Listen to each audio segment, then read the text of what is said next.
નમસ્કાર મિત્રો, આજે સીધું ને સટના સ્પેશિયલ એપિસોડમાં આપણે લોકસભાના નવા સ્પીકર તરીકેની જે ચૂંટણી થઈ એની વાત કરવાના છીએ. આમ તો અપેક્ષિત જ હતું એ પરિણામ આવ્યું. ભારતીય જનતા પાર્ટીના રાજસ્થાનના સંસદ સભ્ય અને મારવાડી હિન્દુ સમાજના નેતા ઓમ બિરલા, કોટાના સંસદ સભ્ય ઓમ બિરલા એ સ્પીકર તરીકે ચૂંટાયા, ધ્વનિમતથી ચૂંટાયા. અને એમની સામે જે દક્ષિણ ભારતના એટલે કે કેરળના 8 વખત લોકસભાના સભ્ય થયેલા કે સુરેશ, જે દલિત નેતા છે, એ ચૂંટણીમાં પરાજિત થયા. વિપક્ષના એ સંયુક્ત ઉમેદવાર હતા અને સત્તા મોરચા, કારણ કે સત્તા પક્ષ તો હવે કહી શકાય નહીં કે એની પાસે બહુમતી છે નહીં. ભારતીય જનતા પાર્ટી પાસે 240 જ છે, 272 એ બહુમતી થાય.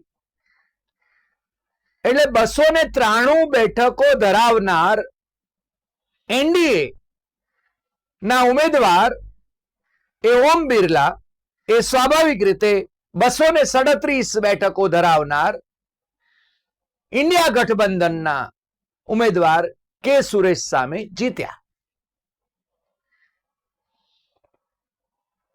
જીત સ્વાભાવિક હતી. કંઈક ગુપ્ત મતદાન થયું હોત તો કદાચ કંઈક આમ તેમ થાત. અને એમાં બે શક્યતાઓ છે. એક કે વિપક્ષના લોકો એ સત્તા મોરચાના ઉમેદવારને મત આપી શકે અને સત્તા મોરચાના લોકો એ વિપક્ષના ઉમેદવારને મત આપી શકે. પરંતુ ધ્વનિમતથી આ ચૂંટણી યોજાઈ અને વિભાજન, મત વિભાજન કોઈએ માંગ્યું નહીં, વિપક્ષે પણ ન માંગ્યું. એટલે ઓમ બિરલા એ આવતા 5 વર્ષ માટે સ્પીકર તરીકે બીજી વાર ચૂંટાયા. ગયા 5 વર્ષની એમની જે કારકિર્દી સ્પીકર તરીકેની હતી એ કઈ બહુ ઉજ્જવળ નહોતી. એમણે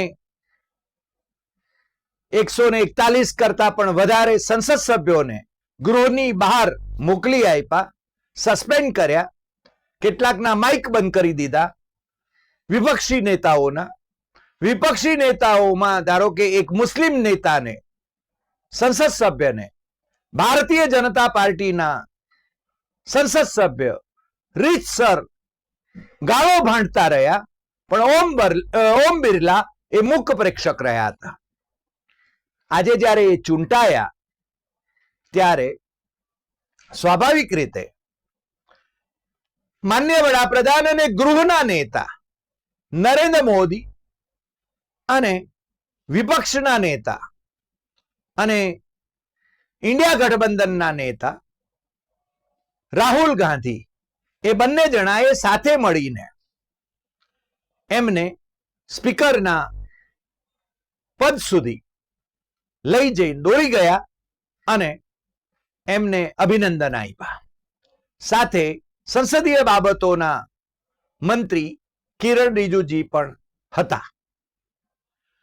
પણ અમે જે તસવીરો મૂકી છે થંબનેલમાં, એમાં તમે જોઈ શકો છો કે રાહુલ ગાંધી વડાપ્રધાનની સાથે જ્યારે હાથ મિલાવે છે ત્યારે વડાપ્રધાન એ આંખમાં આંખ મિલાવીને એમને જોતા નથી. કારણ કે એમને માયલો ડંખતો હશે કે આ માણસે મને હરાવ્યો. ભલે હું વડાપ્રધાન થયો, પણ મેં 400 નો દાવો કર્યો હતો, 370 તો ભારતીય જનતા પાર્ટીને મળશે એવો દાવો કર્યો હતો, પરંતુ મને સાદી બહુમતી પણ ન મળી. ભલે હું 3જી વાર વડાપ્રધાન બન્યો. અને અમે કહેતા રહ્યા છીએ કે નરેન્દ્ર મોદી એકવાર જીતી જાય પછી એ છાંટા થઈ શકે છે અને હવે નરેન્દ્ર મોદીનો અસલી રંગ એ આવતા દિવસોમાં જોવા મળશે. આજે જ આમ તો દિલ્હીના મુખ્યમંત્રી અરવિંદ કેજરીવાલને ઈડીના કેસમાં જામીન માંગી રહ્યા હતા ત્યારે જ ગઈકાલે રાતે એમની સીબીઆઈએ પણ ધરપકડ કરી.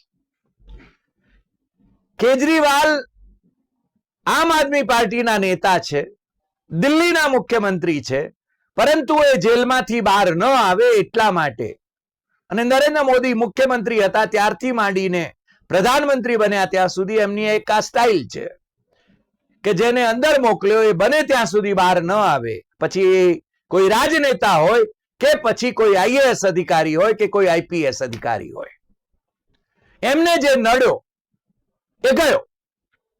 અને કેજરીવાલ એમની સીબીઆઈ તરફથી ધરપકડ થઈ એ બતાવે છે કે નરેન્દ્ર મોદી મે બી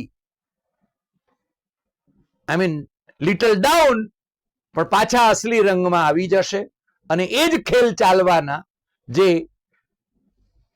વીતેલી લોકસભામાં જે ખેલ ચાલ્યા. અને રાહુલ ગાંધી એ વિપક્ષના નેતા તરીકે તો જાહેર થયા. વિપક્ષના નેતા તરીકે એમને ઇન્ડિયા બ્લોકના તમામ નેતાઓએ, તમામ પક્ષના નેતાઓએ સર્વાનુમતે એમને ગઈ રાતે પસંદ કર્યા. એ વિપક્ષના નેતા તરીકે બિરાજમાન થયા અને વિપક્ષના નેતા તરીકે એ હવે વડાપ્રધાનની સાથે ઘણી બધી બેઠકોમાં એ સામેલ થશે. અને નરેન્દ્ર મોદી જે માણસને પ્રત્યે ઘૃણા ધરાવે છે, જે કોંગ્રેસ પ્રત્યે ઘૃણા ધરાવે છે, એ જ માણસ સાથે નરેન્દ્ર મોદીએ પણ બેઠકો કરવી પડશે. અને આજે જ એની શરૂઆત થઈ. એક બાજુ નરેન્દ્ર મોદી એમણે સ્પીકરને બિરદાવતા, શુભેચ્છા પાઠવતા એક લાંબુ લચાક ભાષણ એ ગૃહમાં રજૂ કર્યું. અને એમના પછી જ્યારે એમણે હિન્દીમાં ભાષણ કર્યું અને હિન્દીમાં ભાષણ કરતા એમણે પોતાની યોજનાઓ, પોતાની કામગીરી, એની વાતો પણ ખૂબ એમાં કરી. રાહુલ ગાંધીએ બહુ જ ટૂંકું પરંતુ બહુ જ અસરકારક એવું ભાષણ કર્યું અને પણ વડાપ્રધાન નરેન્દ્ર મોદીની સામે આ મારી પાસે એનો સંસદનો સત્તાવાર અહેવાલ છે જેની મેં પ્રિન્ટ લઈ રાખી છે. પ્રધાનમંત્રી નરેન્દ્ર મોદી એવું એમાં લખ્યું છે. માનનીય અધ્યક્ષ કા અભિનંદન એમ કરીને એમણે હિન્દીમાં જે પેલું ભાષણ કર્યું છે એ બહુ લાંબુ લચાક ભાષણ છે. અને એના પછી વિપક્ષના નેતા તરીકે રાહુલ ગાંધીનો વારો આવે છે. રાહુલ ગાંધીએ હિન્દીમાં નહીં પણ અંગ્રેજીમાં ભાષણ કર્યું અને રાહુલ ગાંધીની સામે વિપક્ષ કા નેતા એમ નહીં કે લીડર ઓફ ધ ઓપોઝિશન એમ નહીં, પરંતુ શ્રી રાહુલ ગાંધી રાયબરેલી એટલે સંસદના લોકો જે છે, અધિકારીઓ જે છે, સ્ટેનો જે છે, એ લોકો પણ હજુ ટેવાયેલા નથી કે રાહુલ ગાંધીને લીડર ઓફ ધ ઓપોઝિશન તરીકે એમણે સ્વીકારવાના છે. એમણે બહુ સ્પષ્ટપણે ભાષણ કર્યું અને એ ભાષણની અંદર એમણે કહ્યું કે વિપક્ષના અવાજને દબાવવાની કોશિશ ન થાય, કારણ કે અમે ભારતનો અવાજ છીએ અને એ આપ શ્રી સ્પીકર શ્રી એ આપ કાળજી રાખશો. I would like to congratulate you on behalf of the entire opposition and on behalf of the India Alliance. એમ કરીને એમણે વાત કરી છે કે sir, mister speaker sir, the opposition would like to assist you in doing your work. We would like the house to function often and well. બહુ સારી રીતે ગૃહ ચાલે એને માટે અમારો સહકાર રહેશે. પણ એ એમ કહે છે કે the question is not how efficiently the house is run. The question is how much of India's voice is being allowed to be heard in this house. So the idea that you can run the house efficiently by silencing the voice of the opposition is a non-democratic idea. The election has shown that people of India expects opposition to defend the constitution, the Samvidhan of this country, and we are confident that by allowing opposition to speak, by allowing us to represent the people of India, you will do your duty of defending the constitution of India. એમણે બહુ સરસ રીતે આ વાત કરી છે કે પ્રજાનો અવાજ તમે સાંભળશો એટલે અમને સાયલેન્સ નહીં કરો, તમે અમારા માઇક બંધ નહીં કરો, એવી એમને કહેવાની વાત અભિપ્રેત હતી, જે ગઈ લોકસભા 17મી લોકસભામાં આ જ ઓમ બિરલાએ વિપક્ષી નેતાઓને બોલતા અટકાવ્યા હતા, એમને ગૃહમાંથી બહાર તગડી મૂક્યા હતા, એમને સસ્પેન્ડ કર્યા હતા અને લોકશાહીનું હનન કર્યું હતું. એ વાત ફરીને ન થાય એવી એમને અપેક્ષા કરી હતી. એમના પછી કન્નોજના સાંસદ અને સમાજવાદી પાર્ટીના નેતા અખિલેશ યાદવે પણ એમને અભિનંદન આપ્યા સ્પીકરશ્રીને, અને એમણે કહ્યું કે હું પહેલી વખત આ ગૃહમાં આવી રહ્યો છું, નવા ગૃહમાં, અને એની આપને શુભકામના પાઠવું છું અને નવા હોદ્દા માટે. અને हम सब यही मानते हैं कि ये बिना भेदभाव के आगे बढ़ेगा और लोकसभा के अध्यक्ष के रूप में आप हर सांसद तथा हर दल को बराबरी का मौका और सम्मान देंगे. निष्पक्षता इस महान पद की महान जिम्मेदारी है. आप लोकतांत्रिक न्याय के मुख्य न्यायाधीश की तरह बैठे हैं.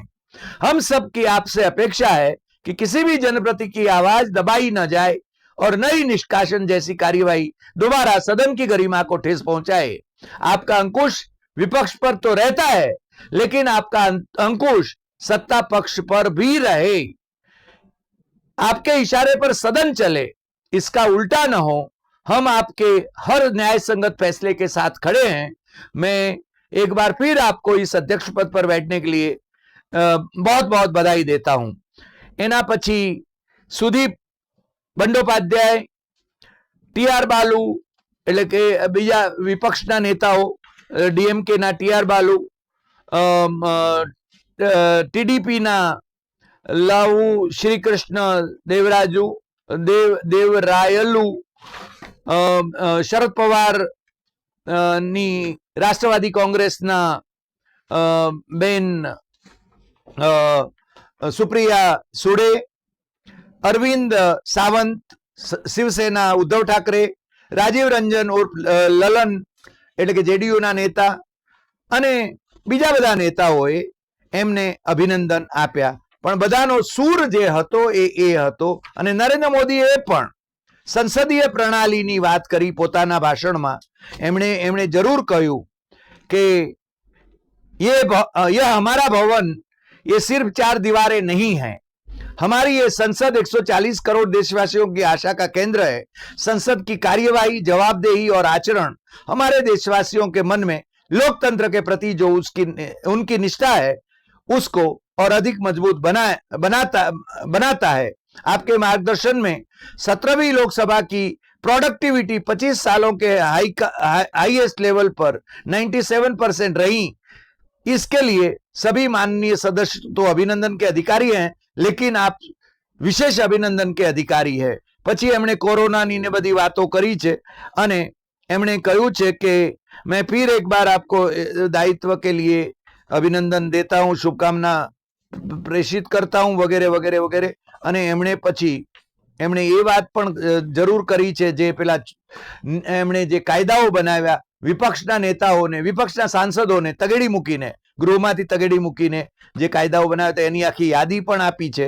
અને એ કહે છે, आदरणीय अध्यक्ष जी, लोकतंत्र की लंबी यात्रा में कई पड़ाव आते हैं. कुछ अवसर ऐसे होते हैं जब हमें कीर्तिमान स्थापित करने का सौभाग्य मिलता है. અને પાછો એમને નયા સંસદ ભવન નો અમૃતકાળ એની વાત પણ એ કરે છે. G20 ની વાત તો એ ભૂલે નહીં. એ એમને પોતાના મોદીજી તો આમ તો ખાસા સ્વાવલંબી છે પોતાના ઢોલ પીટવામાં, એટલે એમણે આ બધા એમનો પ્રચાર જે અને સંસદનો ઉપયોગ, સંસદમાં એમના ભાષણોનો ઉપયોગ એ આમ તો ચૂંટણી પ્રચાર તરીકે કરતા હોય એવું ઘણી વખતે લાગે છે, કારણ કે લાઈવ ટેલિકાસ્ટ હોય છે. પણ આજે એમણે એક એમનું સ્વપ્ન જે હતું એ કદાચ, કારણ કે અમે બંધારણ નિષ્ણાત ફૈઝાન મુસ્તફાની સાથે આજે વાત કરતા હતા ત્યારે એમને એમ હતું કે એ મતદાન કરાવશે અને એનડીએ એટલે પ્રધાનમંત્રીજી ને પક્ષે એટલે કે ઓમ બિરલાને પક્ષે 300 જેટલા મત પડશે એવું આ વખતે થયું નહીં, કારણ કે વિપક્ષમાં ક્રેક કરવાની જે નરેન્દ્ર મોદીની યોજનાઓ હતી એ યોજના હજુ આ તબક્કે તો એમણે છે ને અમલમાં મૂકી હોય તો પણ એ સફળ થઈ નથી અને આવતા દિવસોમાં શું થશે એ કહેવું જરા મુશ્કેલ છે. પણ વિપક્ષના નેતા બન્યા પછી તરત જ આજે બીજા પણ એક સમાચાર આવ્યા છે રાહુલ ગાંધીને માટે કે એમણે અમિત શાહ વિશે જે ટિપ્પણ કરી હશે ત્યાં બેંગ્લોરમાં કેમ એના સંદર્ભમાં આપત્તિજનક ટિપ્પણીના સંદર્ભમાં ડેફેમેશનનો કેસ એમને સુલતાનપુરમાં કોર્ટમાં જે દાખલ થયો છે MP MLA કોર્ટમાં, એમાં 2 જુલાઈએ એમને ત્યાંનું સુલતાનપુરનું તેડું આવી ગયું છે અદાલતનું. એ આજે બહુ સ્પષ્ટપણે સમાચાર આવ્યા છે. એ વિપક્ષી નેતા છે અને એમને આ અદાલતમાં પણ જવાનું થશે. ડેફેમેશનમાં ફરીને એમને 2 વર્ષની જો સજા થાય, જે રીતે સુરતની કોર્ટે કરી હતી અને પછી સેશન કોર્ટે બરકરાર રાખી હતી, ગુજરાત હાઈકોર્ટે બરકરાર રાખી હતી, પણ સુપ્રીમ કોર્ટે એને સ્ટે આપી દીધો. એટલે ગઈ લોકસભામાં રાહુલ ગાંધીની સીટ ગઈ હતી અને વળી પાછી રિસ્ટોર થઈ હતી. એમનો બંગલો પણ ફટાફટ લઈ લેવામાં આવ્યો હતો અને ફરીને એમને બંગલો પાછો આપવામાં આવ્યો. એ જ બંગલો પાછો આપવામાં આવ્યો, પરંતુ રાહુલ ગાંધીએ એ બંગલામાં રહેવા જવાનું પસંદ કર્યું નથી. એમણે બંગલો લીધો નથી અને એ 10 જનપથમાં જ પોતાના માતુશ્રી અને રાજ્યસભાના સભ્ય એ સોનિયા ગાંધી સાથે રહેવાનું એમણે પસંદ કર્યું છે. અત્યાર સુધી તો એમણે લીધો નથી બંગલો, પણ વિપક્ષના નેતા તરીકે એમને એક મિનિસ્ટરિયલ રેન્ક મળે છે અને મંત્રી તરીકેનો એમનો હોદ્દો આ વિપક્ષના નેતા બનતા એમને મળે છે. એટલે કે બંધારણીય હોદ્દો એમને મળે છે અને એ પ્રધાનમંત્રીની બરાબર સામે બેસે છે. એટલે પ્રધાનમંત્રી એમને અવોઇડ કરવાની કોશિશ કરતા હતા, એને બદલે એ તો સામે આવીને બેઠા છે. એટલે મને લાગે છે ત્યાં સુધી આવતા દિવસોમાં બંને વચ્ચે કેવી જુગલબંધી થાય છે એ તરફ આપણી નજર રહેશે, કારણ કે આ વખતે વિપક્ષનું સંખ્યાબળ અને સત્તા પક્ષનું સંખ્યાબળ એની વચ્ચે બહુ ઝાઝુ અંતર નથી અને ગમે ત્યારે ગમે તે થઈ શકે એમ છે.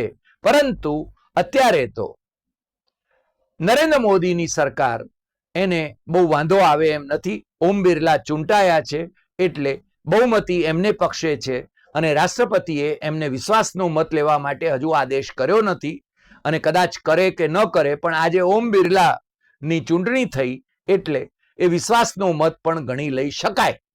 આજે આટલી વાત. ફરી મળીશું નવા એપિસોડમાં નવા વિષય સાથે. તમને જો આ એપિસોડ ગમ્યો હોય તો સૌથી વધુ શેર કરશો, લાઈક કરશો, કમેન્ટ કરશો અને આપણી યુટ્યુબ ચેનલ ડોક્ટર હરિદેસાઈ સત્યમેવમ તથ્યમ એ સબસ્ક્રાઇબ કરવા માટે મિત્રોને જરૂર જણાવશો. નમસ્કાર.